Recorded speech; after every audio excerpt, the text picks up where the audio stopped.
Wherever you are on your leadership voyage, it starts here. Welcome to Leadership Voyage, the podcast dedicated to your pursuit of becoming a great leader. My name is Jason Wick, and thanks for joining for Season 1, Episode 8, in a discussion I had with Erika Chestnut. Now, Erika is a delight to talk with, and I think you'll really enjoy this conversation. We talk about core values as a springboard for a lot of different conversations, including quality, culture, leadership, the relationship between procrastination and perfectionism, having tough conversations. There's a whole lot of stuff in this conversation. I think you're really going to enjoy it. Erika Chestnut is self-described as fun, quirky, clever, and sassy. And her leadership style begins and ends with relationships. With over 20 years of experience in the tech industry, from application development to spinning up new quality departments, Erika has learned to lead with grace, patience, and a little bit of snarky humor.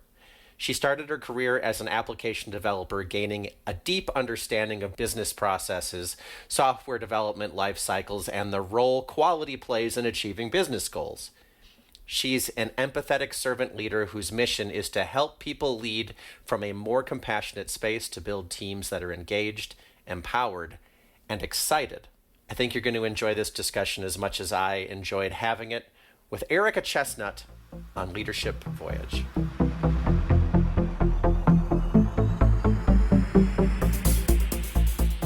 Hi, everybody. I am here with Erika Chestnut, who I have waited a long time to speak with. Hey, Erika, how are you this afternoon? I'm well, Jason. How are you? I'm doing very well, thanks. We're going to talk about core values, and amongst some other topics, I think probably, but core values is the area we wanted to focus on today. And jumping right into this, Erika, I reached out to a colleague of yours that you used to work with directly, Miriam, a principal engineer at Calendly, and she gave me a little quote about you, about core values. And it says that Erika lives her values in the one-on-ones she has, where she not only asks you how you really are, but she reads how you really are. I've never been great at expressing my feelings, and with Erika, a lot of the time I didn't need to because she could see it on my face, even when I tried to hide it. She never forced me to say anything, but she has a gift of knowing how to ask a question so you feel safe to answer. She lives her values by helping others to do the work themselves. Don't get me wrong, if you need her, she's there, but she lets you solve it. She gives you the space to take a problem, figure out why and how it needs to be solved, and then action on it. I can't tell you how many little brainstorming sessions we had where she was able to push me to find the answer, or how many times I struggled to solve something and she was a sounding board for me. I saw Erika live her values every day we worked together, even when it was hard, even when she was overwhelmed. Gosh. What do you think? What are you feeling hearing something like that written about yourself? I tear up a little bit. Miriam is impressive. And I saw that from the very first day that we met, and from the moment that we started working together. She was impressive. She was oversourced and frustrated because she wasn't feeding her passions. And it's one of the things that I talk about when it comes to teams, and I'm very passionate about. Like, I want to make sure that you're feeding your passions in your work, that you're doing things that light you up. And she wasn't, and it was frustrating. She loved the company, but she didn't feel valued because she wasn't walking her passions.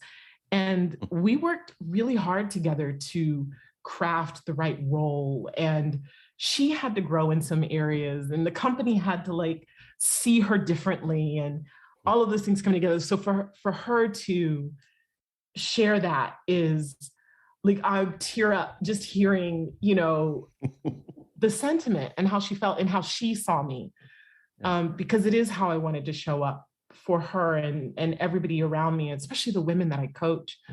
Yeah, so well, that's great. I got to call Miriam when we're done. There you go. I mean, thanks for the honest reaction in the moment. And I think we've got someone in Miriam here who highlights, how you when you find a spot where you're feeding your passion, it sounds like to me that you can have this effect on someone else. So I wanted to launch with that while also quickly saying, I first saw you speak during a keynote, one of the many virtual conferences during the early COVID time. It was in 2020, and I remember a specific anecdote in there in which you were talking about a company launching an update to their site or something for a sales promotion, and a big deal. And when you click the link in production with real users, real customers, there was a cat video playing. So hard to forget. However, your passion, your energy, your personality really came through in that keynote, and I wanted to talk to you. Ever since then, I am curious, what attracted you to speaking or public speaking keynotes? How did that get started? I didn't choose the game chose me. Funny enough, that was my first keynote. No way. Okay. And I think I shared during the keynote that Star West was the very first quality conference, a QA conference testing conference that I went to. Mm-hmm. And then it was the first keynote that I had ever done. And it was, another leader who saw something in me, Stacey Kirk, who is well known in the testing community. She's got, her amazing company that's doing such great work, Quality Works. Somebody asked her if there was somebody that was available, and she said my name, and it was okay. And then I was in this place of saying yes to things, and I think it was also just a little less scary because virtual. And I had done some speaking and prior to that, and it was something that I kept saying, it's not me. I like to be behind the curtains. I'm like Oz, everybody else out front.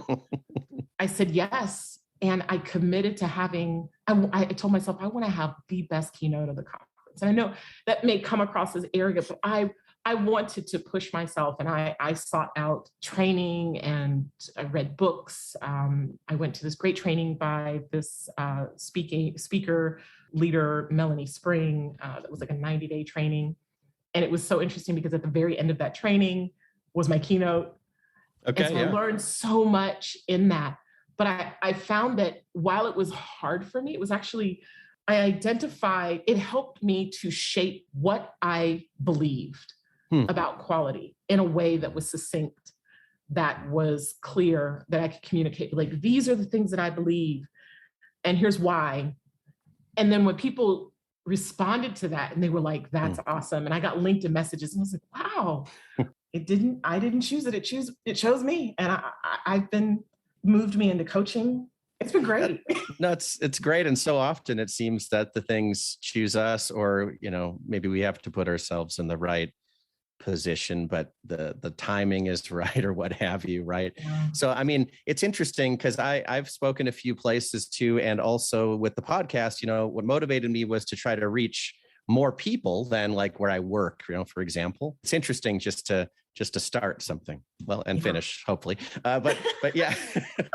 No, that's a great story, Erika. Thanks for sharing that. And it's nice to have people in your network who have help support you and give you those opportunities too, right? So, and we pass it along. Your domain, from what when I learned about you, is in software quality. You do a lot of that professionally. You have a long experience in that. But of all the things, when I reached out to you, you wanted to talk about core values.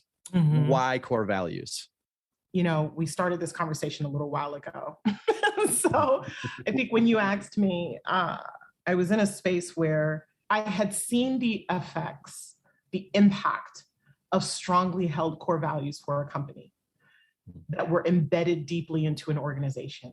As I looked around, as I talked to others, as I began to do more coaching, I realized that other companies would say they had core values. And I had experienced this before. Yeah, we have core values, but I never knew them. I knew them, but I couldn't recall them.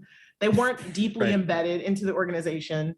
They weren't a part of my one-on-ones. I couldn't hold the company accountable. I couldn't say, you're not walking this particular core value with this response to a leader or to the business and how we're operating outside, with our customers and so forth. And that was not life-changing, but it was impactful. It was very impactful for me.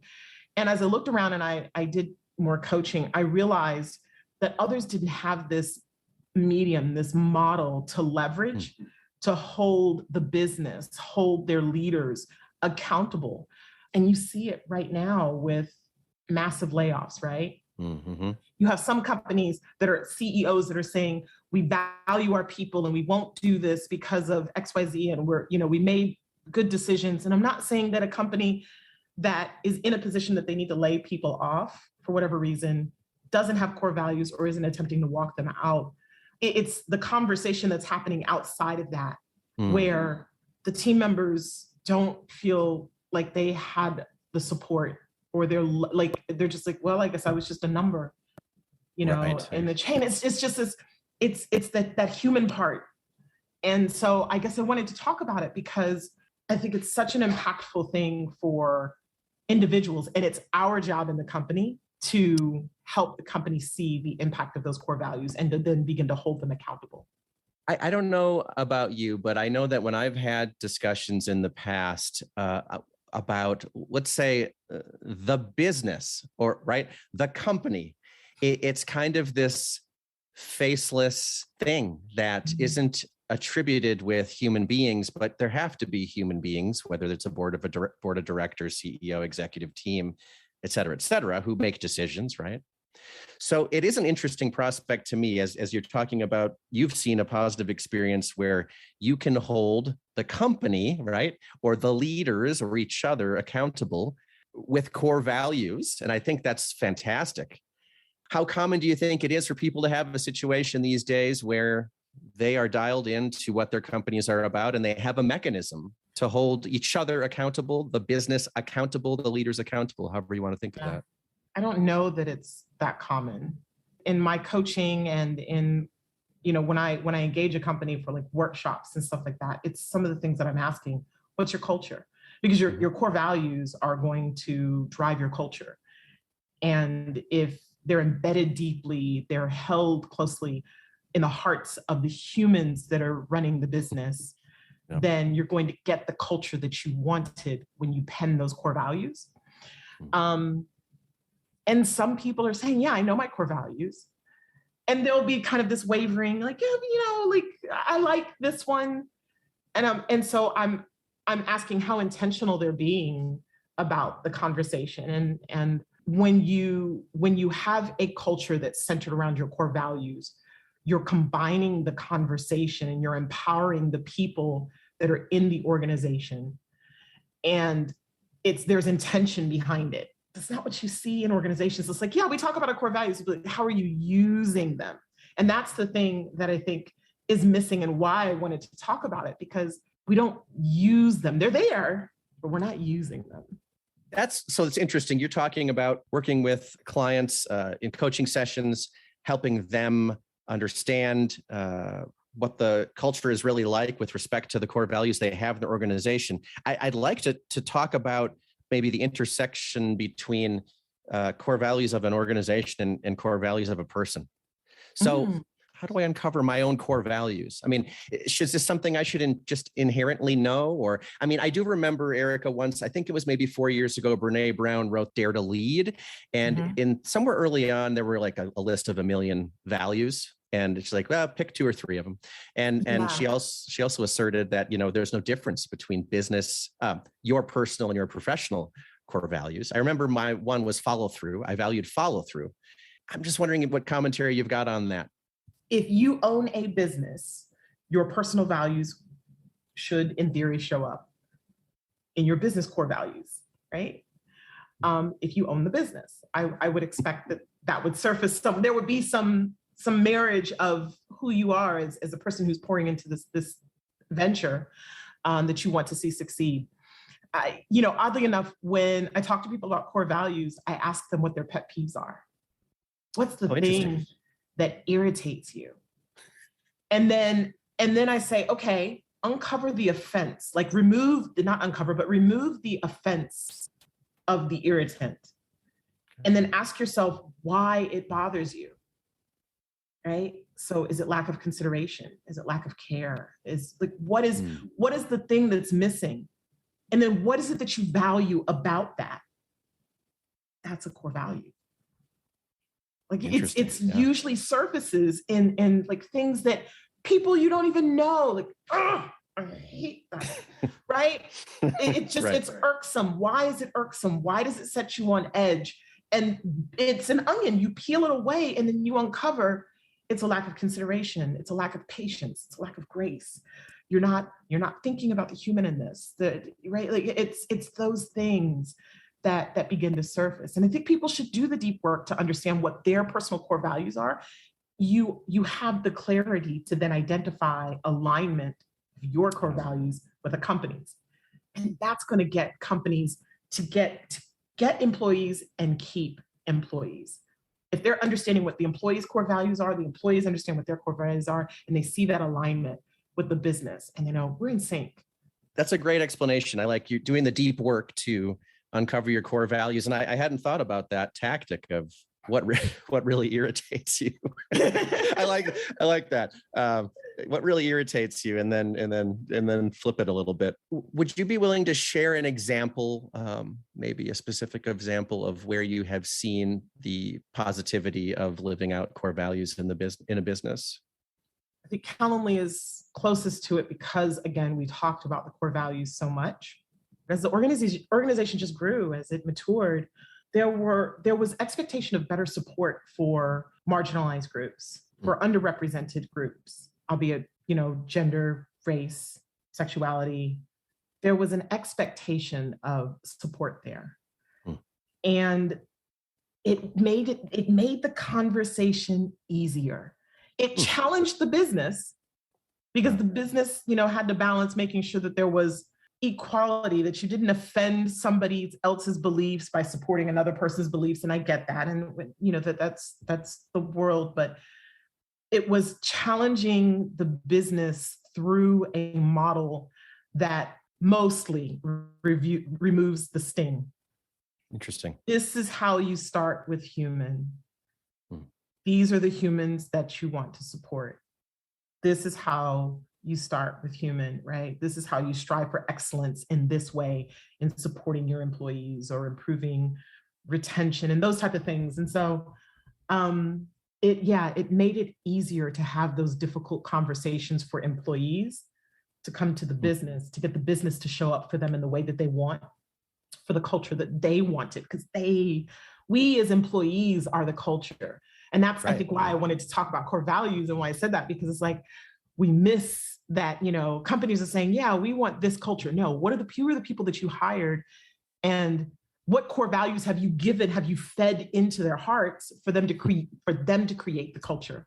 Right. And what does that surface as? Yeah. Culture of theory, or theory of culture versus reality. I mean, culture is the reality, right? Yeah. I mean, like you said, penning something down on paper as compared to living it out. That's a great example. Difficult conversations, huh? Yeah, like you said. No, I mean, that's interesting. This might be a little tangential, but I know you're very active on LinkedIn, Erika, from what I can see, right? I mean, you definitely looks like you're reading a lot of stuff, commenting on a lot of stuff, things like that. So it's great to see that. I'm curious, how well do you think we are having difficult conversations in writing over the internet? I mean, so let me, I don't mean that to be a loaded question around like, wow, commenting on Facebook stories is a nightmare. I mean, I more mean, perhaps there's a certain mindset on LinkedIn of saying, hey, this is a professional platform where now personal things are, of course, on the platform, right? How well do you think we're interacting in July of 2022 when it comes to some of these hard topics? My person is professional. I am a professional. And I take this back to the argument that certain hair in the Black community is not professional. I am a professional. And when I think about the blue-haired unicorn, Madison, she talks about like, I'm Black, I'm queer, like these things don't change. And I'm also this person for my career. And it doesn't make me any less or any more than anybody else. If somebody can celebrate somebody being married and, having a kid, I saw a post recently, a woman who worked at Microsoft. It was a shared post or a like post. So I wasn't sure who she was, but she worked at Microsoft. Microsoft has a healthy time off, apparently, for maternity leave. And She was just coming back and she had a picture of herself and her baby. She was still talking about profession. She's like, I had this time away from my career to support my newborn child. That's professional. Mm-hmm. I saw another post. I took the time off. My company allowed me nearly four plus weeks off to go get married and go on a honeymoon. That's professional. I'm talking to you about the intersection of my career and my personal life because I am a person in both of those conversations. I would like to hear less about this doesn't belong on LinkedIn. Why?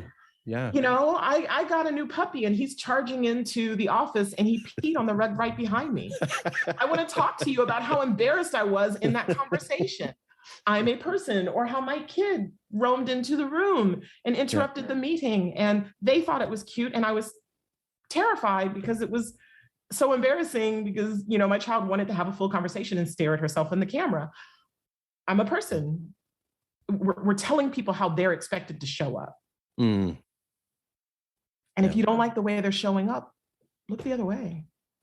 It's interesting that, I mean, what you said about I'm a person and I'm professional, gosh, that sounds simple. I mean, I can't be professional without first being a person. Yeah. It really sounds simple. Yeah. I just, there's so much judgment if I don't like what you're saying. You know, there are some things that I don't like seeing on LinkedIn. You know what I do? Oh, how did I get connected to you? Disconnect. Yeah. I don't agree with your core values. I don't agree with your messaging. I don't want to see that in my feed. Disconnect. I don't need to argue with you about it. You know, there are definitely some things that's like there's no agree, disagree on, right? Like you know, I'm not going to get into politics. And there are some things that are just like, we can't agree to disagree on me being a person of value and stuff like that. But I also don't need to spend the time convincing you. And I think that's what happens is people are like, I need to convince you why you're wrong. I liked what you said too, maybe about if my core values don't align with your core values, then maybe we just don't have to interact, right? I mean, let's talk about your core values a little bit. So I just pasted this from your very nice redesigned site, erikachestnut.com. The four core values here are: start with human, which you've already said several times naturally in conversation; give grace, be patient; strive for accountability; and be intentional. We've gone through start with human kind of incidentally quite a bit here, right? When you say give grace, be patient, what does that mean to you? Give others and yourself the space. Give them the space to fail. Give them the space to succeed. Give them the space to laugh, to cry. Give them the space, whatever that space is they need. That's the grace. And then give them the time to recover, to settle, to balance. That's the patience. Give yourself and others. Maybe I'm coming in and I am excited by something, or I'm spun up about something. You know, when I think about my one-on-ones, I've got to give my team members the grace to be in that moment. And you know, we don't have like, you know, infinite amount of time. So I do have to kind of rein it in some points, or I, you know, work to identify, like, is there something that you need? Can I support you, et cetera? But then giving them that patience in that moment also to like, let me level out. That's the breath that you take. You see it with kids, right? When you tell, and I'm not saying that your team members or my team members or anybody is but children, I don't want that to come across that way. But like when I think about my children, I sometimes just have to say, let's take a breath together. You know, and whatever it is, they failed at something and there's going to be a correction, but let's take a breath together and then let's move through it together. So grace and patience is about the space and recovery. Start with human, give grace, be patient, strive for accountability, be intentional. How do you see the relationship in these four things for yourself? They are all founded on start with human. And I got to plug Calendly again, because I definitely stole that from Calendly. I always talk about, you know, I start and stop everything on relationship. And that is through communication and engaging. And it's starting with human. Like, where do we start there? And then it's like they sit on top of that. I mean, when I'm starting with human, I've got to give grace and be patient. When I'm starting with human, I need to hold myself accountable to asking how I can help, how I can support that other human. And when I'm being intentional, I am reaching purposefully for that other human. They sit on top of start with human. It's the foundation. It's without that. Yeah, but they work to like, how am I supporting you? So, people say servant leadership. It's kind of buzzy. It became kind of a buzzword, right? But that is what it embodies. That is when you break it apart. Like, that's for me what servant leadership is. How am I serving this human in front of me? Do they need grace and patience? Do they need me to be accountable in supporting them somehow, or finding ways that I can help? Do they need me to hold them accountable? Do they need me to be intentional in something for them or for me or for us or for the company, et cetera? So start with human, the foundation, the one that bears the load of the others or sets the others up, however you want to think about that. Love it. Okay. That's great. Now I got to do a diagram for that. Now that I hadn't considered it like that, but it really is. It start with human is at the core of it. No, that's great, Erika. Thank you. I wanted to, again, I've got your website up here. I'm looking at it. One of the tabs on your website is Powerhouse. What is that all about? That is coming soon. Okay. I'm a woman in tech. I am a Black woman in tech. I am the minority in the room most times. I'm a Black woman in tech leader. I can count one time on my hands where I have been where I have not been the only woman in the room reporting to the C-suite. The only Black person in the room reporting to my direct C-suite. I can count one time that's happened. And so Powerhouse, which is the question, Powerhouse, as I shifted from Calendly, as I began to, as I really began to dive into coaching and having women specifically reach out to me, and really just finding in that what I believed about women in tech and what I had learned in my career and what I wish I knew earlier, I was like, I just want to share this. I want to share it. And I would get feedback, from women that just would have a 10-minute call with me. And it would be, gosh, you're going to make me cry, or man, I never thought about it like that, or man, I needed this today. And I want to give that to more women. And so it's a course and community for women in tech like me and emerging leaders. There are so many executive leadership platforms, coachings, those things, but that space where someone like a Miriam, who is excellent in all of these ways and could benefit from somebody helping them turn the box on their idea of leadership, their idea of what it means to climb the proverbial corporate ladder.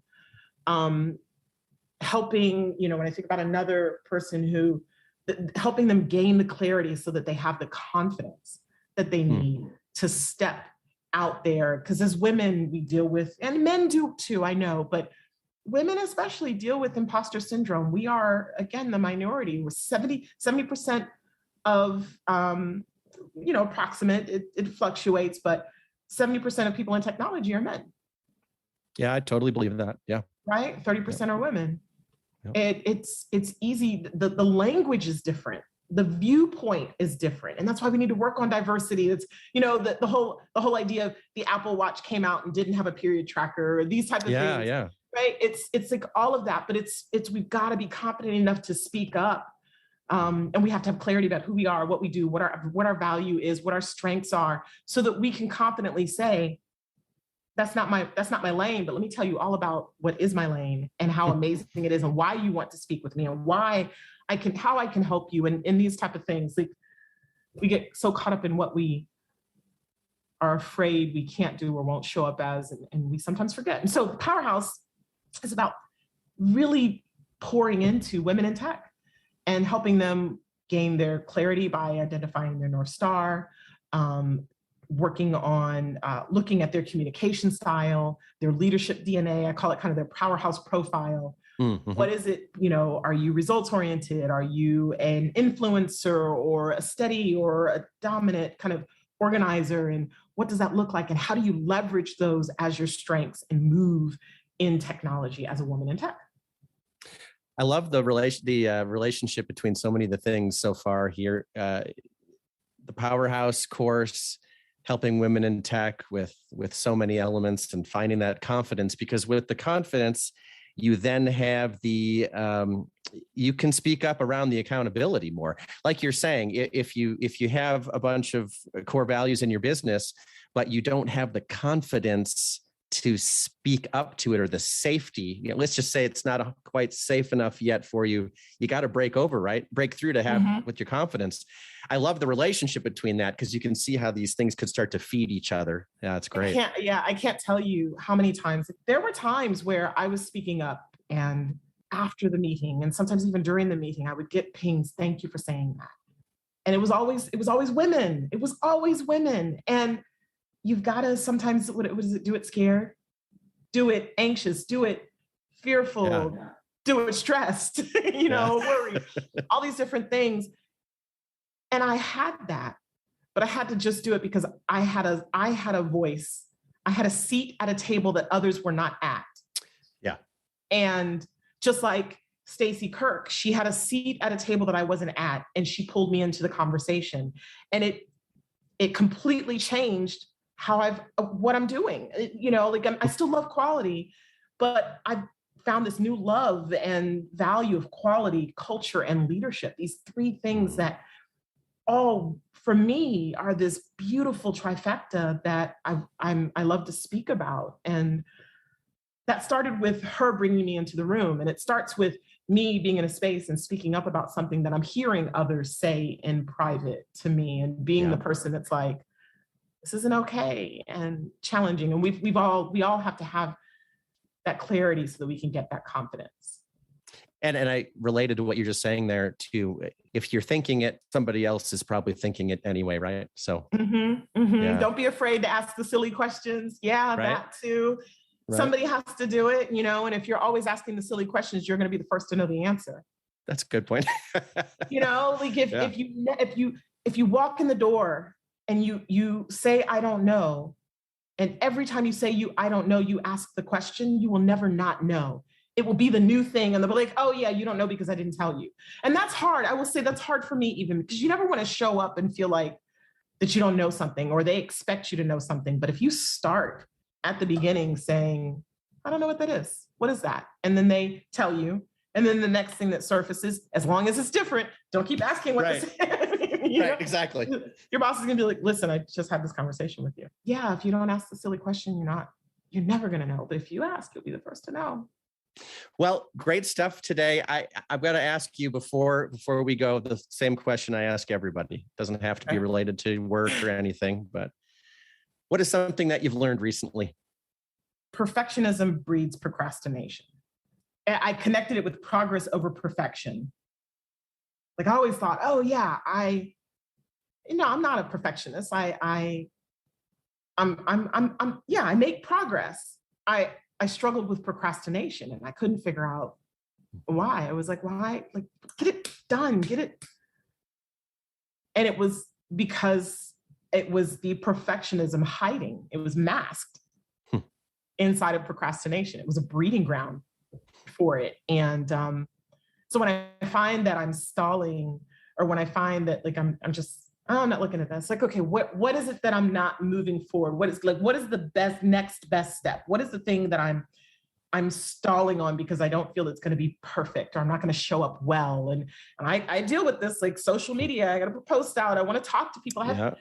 I can't tell you the Trello board that I have of half-baked social media posts that I just need to click the button on, and you'll see people say like, I did 30 days, 90 days, 60 days, every day I posted and I got better and I got more confident and I got more comfortable. It's hard. You have to really just saying progress over perfection, I think wasn't clicking for me until I realized that it was perfectionism that was a breeding ground for procrastination. I said, oh, I can, am I stalling? What am I trying to make 100% right? And it helps me to propel forward. Hence my new site launch. I got it done in a week, and I can tell you that it's not perfect,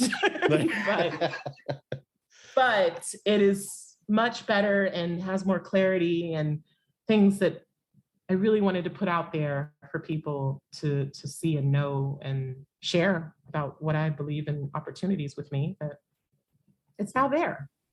I'll just continue to tweak it.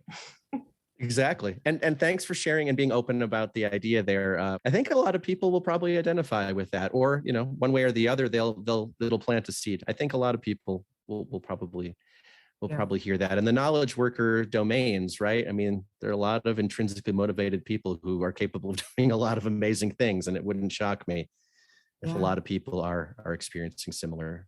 I appreciate it all today, Erika. I'm so happy to have been able to talk to you finally. And so much great stuff here about core values, tough conversations, et cetera, et cetera. For those who are interested in learning a little bit more about you or about what you're up to, your services, ideas, et cetera, where would you like to direct them? And they can also check the show notes, but where would you like to direct them? www.erikachestnut.com, Erika with a K, chestnut.com, or find me on LinkedIn. Love to talk to new people on LinkedIn.